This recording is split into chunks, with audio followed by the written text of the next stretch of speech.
আমরা গতকালকে আমরা আগরতলা রেল স্টেশন থেকে 11 জন বাংলাদেশি নাগরিককে আমরা গ্রেফতার করেছি। এর মধ্যে একজন মাইনরও আছেন।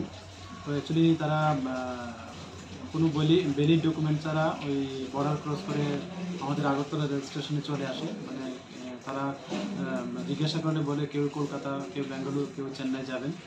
তো এই জন্য আমরা গতকালকে আমাদের আগরতলা জিআরপি থানাতে তাদের বিরুদ্ধে একটা মামলা নিয়েছি।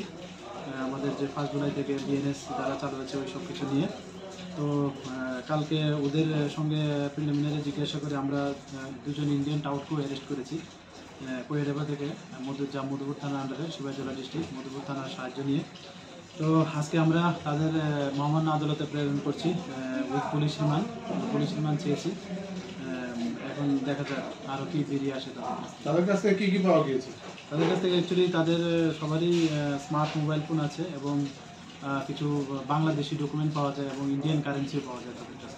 গত সময়ে যে বাংলাদেশের লোককে আটক করা হয়েছে তাদের সাথে কোনো যুক্ত রয়েছে?